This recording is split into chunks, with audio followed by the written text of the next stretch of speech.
আমি বলছি আপনাদের, ওই রাতে আমি দেখেছিলাম দীপেন আর ইরাকে একসাথে। তুমি কেন বুঝতে পারছো না? আমি তোমাকে ছেড়ে বাঁচতে পারবো না, আমি বাঁচতে। আর তুমি আমাকে ছাড়া অন্য কাউকে কি করে বিয়ে করছো? যখন আমি নিচে পৌঁছলাম তো ওরা দুজন চলে গিয়েছিল, আর দীপেনের ঠিকানা ইরার পুরনো চিঠি থেকে আমি পেলাম। তারপরে আমরা ওর পুরনো বাড়িতে গেলাম।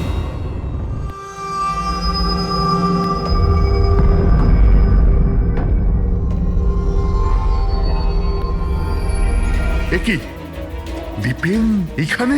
ইরা, ইরা, ইরা, ইরা, ইরা, ইরা মা।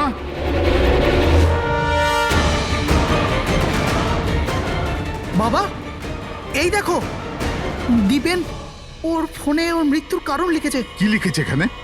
ইরা কে ছাড়া না আমার জীবনের কোনো মানে আছে না লক্ষ্য। ইরা আমার যদি না হয় কারোর হবে না। বিদায়। ও যদি আমার না হয় তাহলে কারোরই হবে না। আচ্ছা, এমনটা নয় তো যে দীপেন মারা যাওয়ার আগে ইরাকে কোনো ক্ষতি করে দিয়েছে?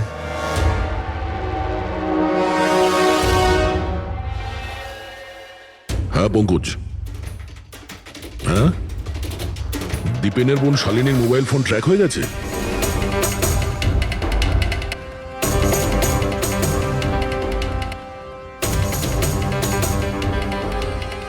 শালিনীর মোবাইল ফোনের নেটওয়ার্ক অনুযায়ী ও তো সকালেই এসে গেছে এখানে।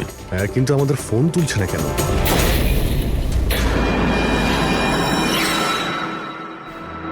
ব্লাস্ট! শালিনী, শালিনী, শালিনী, শালিনী, শালিনী, শালিনী!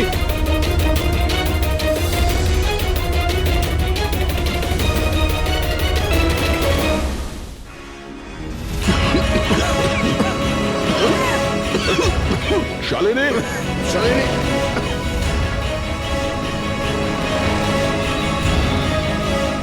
শালিনী, শালিনী!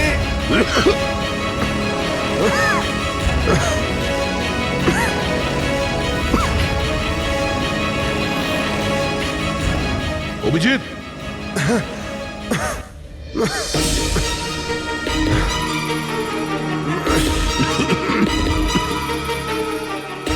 অভিজিৎ সাবধানে। কে ওখানে?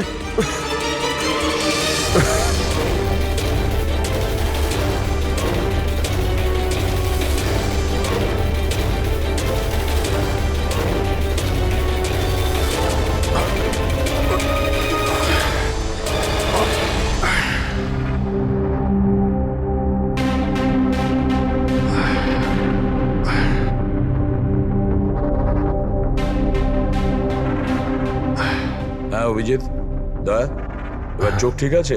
হ্যাঁ স্যার, ঠিক আছে। এটা তো ভালো হয়েছে স্যার, আমরা ওই বিষাক্ত গ্যাসে বেশিক্ষণ থাকিনি। কিন্তু স্যার, শালিনী আর ইরার অবস্থা খুব একটা ভালো নয়। ডক্টর ওদের দেখছে। যে কোন বিষাক্ত গ্যাস ছিল ওখানে? স্যার সেটা তো জানি না, কিন্তু আমার মনে হচ্ছে টাইম স্মোক বোম ছিল ওখানে। এই দীপেন স্যার পুরো প্ল্যান করে রেখেছিল। আত্মহত্যার পরে ও ইরাকেও রাস্তা থেকে সরাতে চেয়েছিল। হ্যাঁ স্যার, ও তো সুইসাইড নোটে লিখেও ছিল যে ইরা যদি ওর না হয় কারোর হবে না। স্যার, হ্যাঁ ডক্টর, ইরা কেমন আছে? স্যার ও এখন আউট অফ ডেঞ্জার, কিন্তু ওর এখনো জ্ঞান ফেরেনি। আচ্ছা, আর Shalini? I am sorry sir, আমরা ওকে বাঁচাতে পারিনি।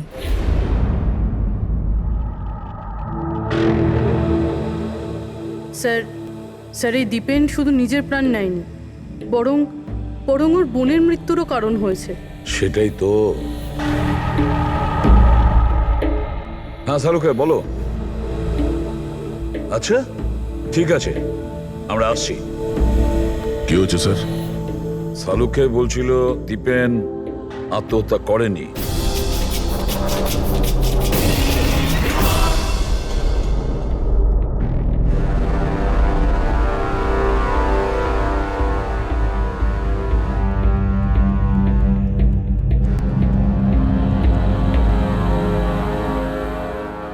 আরে বলে ফেলো না শালুকে, একবার ফাইনালি বলে দাও, দীপেন আত্মহত্যা করেছে নাকি ওকে খুন করা হয়েছে? বস, আমি জানি যে তোমরা খুবই বিরক্ত হচ্ছ। তোমাদের মনে হচ্ছে শালুকে কোনো কথাই বলছে না। কখনো বলছে ইরা দীপেনকে হত্যা করেছে, কখনো বলছে যে দীপেনের হত্যা ইরা করেইনি, কখনো বলছে দীপেন আত্মহত্যা করেছে, কখন বলছে দীপেন আত্মহত্যা করেনি। কিন্তু আমি কি করব ভাই, এই কেসটা সূত্র খুব অল্প অল্প করে আসছে। আরে স্যার, যে প্রমাণ পেয়েছেন সেটা নিয়ে কিছু বলুন না।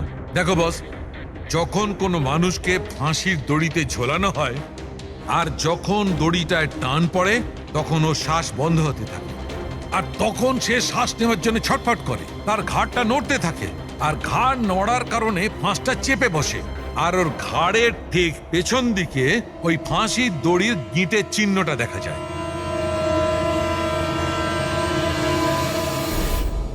হ্যাঁ স্যার, দাগ তো আছে। আর স্যার, এর ঘাটটা এইভাবে হেলে রয়েছে কেন? এটা কিসের জন্য? হ্যাঁ, এর ঘাড়টা হেলে আছে কারণ এ আগেই মারা গেছে। যদি একজন মৃত ব্যক্তিতে ফাঁসিতে ঝুলিয়ে দেওয়া হয় তবে ও শ্বাস নেওয়ার জন্য ছটফট করবে না, আর সেই জন্যে ওর ঘাড়ের পেছনে গিঁটের চিহ্নটা পাওয়া যাবে না। না, এর পিছনে তো কোনো চিহ্ন নেই। কারণ ঘাড়টা গিঁটের সংস্পর্শে আসেইনি। তুমি নতুন কি আর বললে? আমরা কি এগুলো জানি না? দেখো চালুকে, তুমি শুধু এটা বলো, দীপেনের ঘাড়ের পিছনে ফাঁসির দড়ির গিঁট আছে, হ্যাঁ কিংবা না? দীপেনের ঘাড়ের পেছনে দড়ির গিঁটের চিহ্ন নেই। এসো আমি দেখাচ্ছি। এই দেখো বস, দীপেনের ঘাড়ের ওপর কোনো চিহ্ন নেই। ও, তার মানে খুনি আমাদের ভুল বোঝাচ্ছিল। আগে থেকেই মরে যাওয়া লোককে ঝুলিয়ে দিয়েছে যাতে মনে হয় আমাদের সুইসাইড করেছে। অনেক লম্বা প্ল্যানিং করেছিল। এমন কেউ রয়েছে যে দীপেন আর ইরা দুজনকেই মারতে চেয়েছিল। আর ওই সুইসাইড নোট, সেটাও খুনি লিখেছে।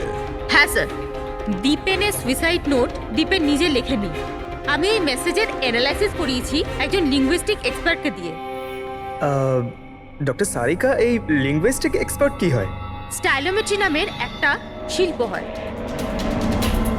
যেমন ধরুন, যেমন প্রত্যেক মানুষের আঙ্গুলের ছাপ আলাদা আলাদা হয়, ঠিক তেমনই তার হাতের লেখা স্টাইল, তার ধরন আলাদা আলাদা হয়। প্রত্যেকটা মানুষের লেখার ধরন আলাদা। কেউ অক্ষরগুলোকে একটু ছোট ছোট লেখে, কেউ অক্ষরগুলো বড় বড় লেখে, মাঝখানে অনেকটা ফাঁকা থাকে, কেউ একদম সোজা লাইনে লেখে, কেউ এবড়ো খেবড়ো লেখে। কিছু লোক প্রত্যেকটা অক্ষরের পরে কমা দেয়, যেমন ফ্রেডি দিয়ে দেয়। সবার লেখার ধরন আলাদা আলাদা। এক্সপার্ট এগুলোও বলতে পারেন? শুধু এটুকুই নয়, এক্সপার্ট এটাও বলতে পারে যে টাইপ করেছে সে নারী না পুরুষ। তাহলে সারিকা, ওই সুইসাইড নোট দীপেন লিখেছে কি না? না স্যার, আমি দীপেন আর ইরা দুজনের ফোনসে চেক করেছি, তো আমি একজনের সম্পর্কে জানতে পেরেছি যার লেখার ধরন এক্স্যাক্টলি সুইসাইড নোটের সঙ্গে ম্যাচ করছে। এই যে সেই মেসেজ, এই মেসেজেও সুইসাইড নোটের মতো প্রত্যেকটা সেন্টেন্সের মাঝে 3টে ডট আছে। প্রত্যেকটা সেন্টেন্স শর্ট আর ক্রিস্প, আর প্রত্যেকটা মেসেজ হয় গুড বাই না হলে বিদায় লিখে শেষ করা হয়েছে। যেভাবে ওই সুইসাইড মেসেজে বিদায় লেখা হয়েছিল, এখানে গুড বাই লেখা হয়েছে। আচ্ছা, তার মানে হলো আমরা সেই খুনিকে খুঁজে পেয়েছি।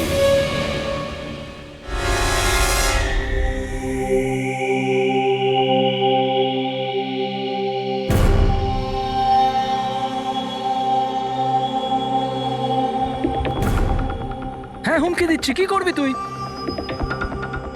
সিআইডির সামনে কাউকে হুমকি দেওয়া ভালো কথা নয়। কিন্তু আমি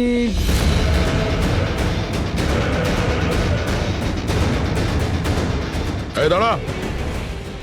আরে আরে আরে, ললিত বাবু কোথায় পালাচ্ছেন? এটা তো বলে যান যে দীপেনকে খুন করতে গেলেন কেন? এটা এটা আপনি কি বলছেন?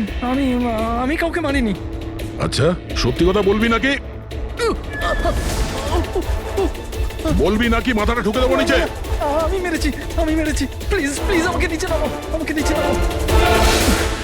চল, এক তো তুই দীপেনকে খুন করেছিস, আর তার উপরে এটা দেখাতে চেয়েছিস যে ও সুইসাইড করেছে। হ্যাঁ, ইনফ্যাক্ট আমি ওর সুইসাইড নোটটা লিখেছিলাম। কিন্তু কিন্তু কি? কিন্তু এগুলো আমি আমার নিজের জন্য করিনি, অন্য কারোর বলাতে করেছিলাম। কার কথায়? ডাক্তারবাবু, আমার মেয়ের জ্ঞান কখন ফিরবে? ভয় পাওয়ার কিছু নেই, খুব তাড়াতাড়ি জ্ঞান ফিরে যাবে।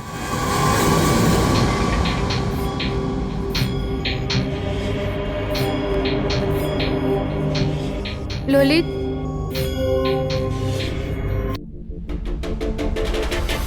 তোমার হাতে হাত করা কেন লাগানো আছে? আসামির হাতে হাত করা থাকবে না তো কি থাকবে বলুন তো? অপরাধী?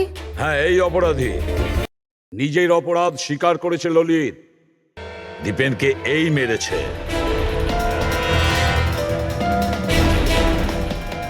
ললিত, এনারা সবাই কি বলছেন আর তুমি কেন করলে এইসব? দেখলেন স্যার, অবাক হওয়ার কি সুন্দর অ্যাক্টিং করছে এরা। যেখানে সত্যি এটাই যে ললিতকে খুন করতে বলার আসল অপরাধী এখানে এই রুমে উপস্থিত আছে। হ্যাঁ, এটা আপনি কি বলছেন?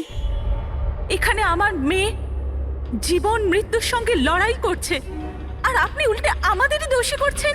না, এই জীবন আর মৃত্যুর মাঝখানে ঝুলছে না, এ সত্যি আর মিথ্যের মধ্যে ঝুলছে। ও জ্ঞান হারায়নি, সব ড্রামা করছে।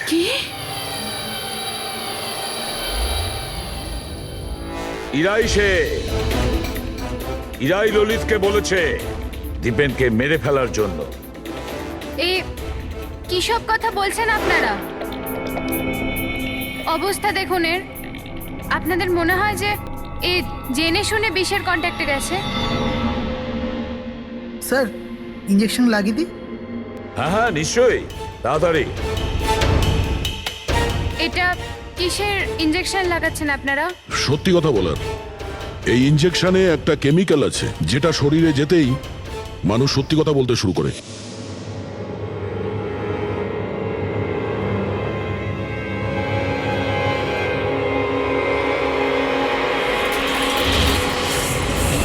না, শুনুন। ইরা, ইরা, আরে রে, কোথায় যাচ্ছে? দাঁড়াও। ইরা, থামো ইরা। এর মানে হলো যে সিআইডিরা ঠিক কথা বলছেন। আর মিথ্যে বলে কোনো লাভ নেই। এই ললিত তোমার মুখোশ খুলে দিয়েছে। এটা কি করলে ললিত? নিজে ফাঁসছিলে তার সাথে সাথে আমাকেও ফাঁসিয়ে দিলে। এরা এই প্রতিজ্ঞাটাই তো আমরা করেছিলাম ভালোবেসে, যে আমরা একসাথে বাঁচবো আর একসাথে মরবো। কি তোমরা দুজন একে অপরকে ভালোবাসো? এসব কবে? ইরা, তুই তো দীপেনকে ভালোবাসিস। হ্যাঁ, ও চাইতো, কিন্তু হঠাৎ করে ললিতকে ভালোবেসে ফেলে। আর এই সব কিছু করেছে ও নিজের বিয়ে ভাঙার জন্য। কিন্তু ভাগ্যক্রমে ইরার কাছে শালিনীর কল আসে যে দীপেন ইরার বিয়ে আটকাতে এসছে। আর ইরা খুব বড় প্ল্যান করেছিল। দীপেনের কাঁধে বন্দুক রেখেও গুলি চালাতে চেয়েছিল। আর আমরা ভেবেছিলাম যে প্রথমে আমরা দীপেনকে মেরে দেবো।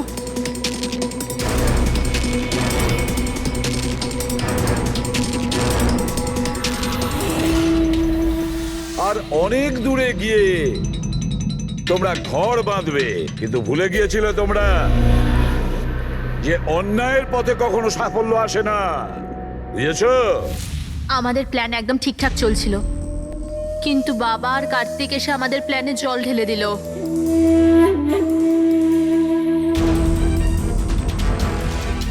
আর তারপর আমাদের একটা নতুন প্ল্যান বানাতে হলো।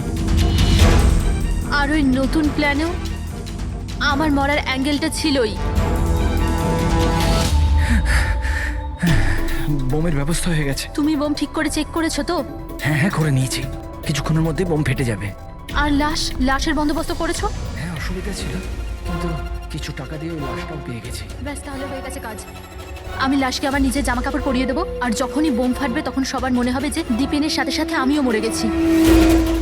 আচ্ছা, আমি বোমটা চেক করেছি। ওকে।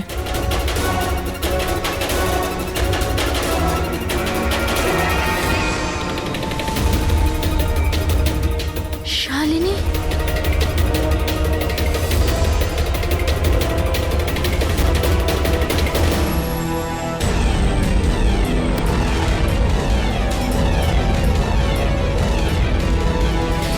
আর সেই কারণে তুমি শালিনীকে মেরে ফেলেছো। তো আর কি করতাম? সব দেখে নিয়েছিল, কোনো উপায় ছিল না। কিন্তু একটা কথা বোঝা গেল না, যে ওই বিষাক্ত গ্যাস ব্যবহার করেছিলে কেন? বিষাক্ত গ্যাস দিয়ে তো মুখ বদলে যাবে না ওই মর্গের মৃত লাশটার?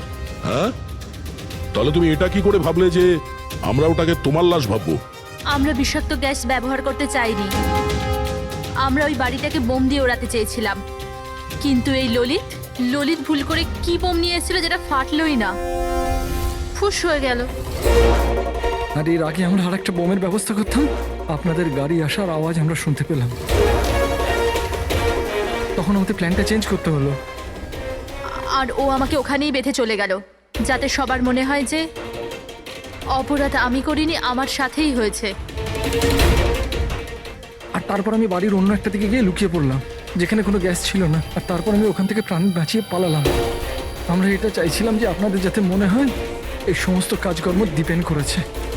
ও নিজে তো আত্মহত্যা করে নিল, কিন্তু ইরাকে মারতে অসফল হয়েছিল। নিজেদের জীবনটাকে সুন্দর করবার জন্যে একটা নয়, দুটো নয়, তিনটে প্ল্যান করেছিলে তোমরা। আর দুটো নিরীহ লোকের প্রাণও নিয়েছো তোমরা। এবার জেলের গড়াদের পেছনে পৌঁছতে পৌঁছতে প্ল্যান তৈরি করো ফাঁসি থেকে নিষ্কৃতি পাওয়ার জন্য।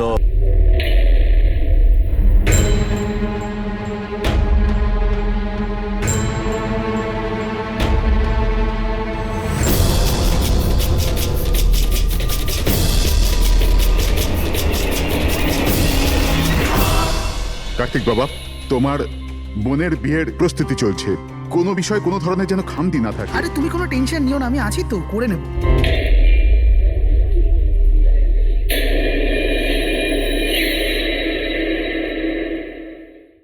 ওহো, বিয়ের বাড়ির ব্যাপার, মেহেন্দির অনুষ্ঠান।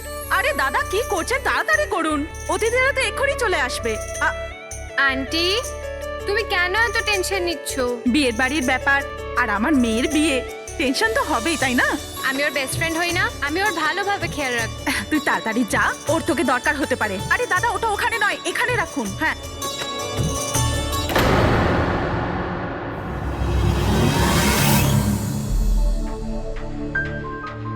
ইরা,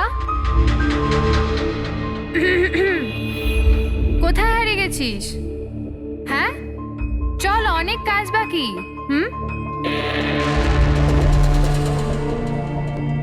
আমি এখনো বলছি যে দেরি বেশি হয়নি, চলো তাড়াতাড়ি যাই এখান থেকে। আরে আমাদের ছেলের ইরার থেকেও ভালো মেয়ে পাওয়া যাবে। আরে কি সেই একই কথা বলে যাচ্ছ? তোমার যদি জানা না থাকে জেনে ও বুঝে নাও, আমার ছেলে ইরাকে খুব ভালোবাসে এবং ওকেই বিয়ে করবে ঠিক করেছে। হ্যাঁ হ্যাঁ কার্তিক, এক্ষুনি আসছি আমি। অমৃতা,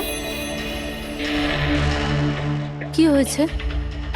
তোর ভাই ফোন করেছে, কিছু কাজ আছে, এক্ষুনি আসছি। আর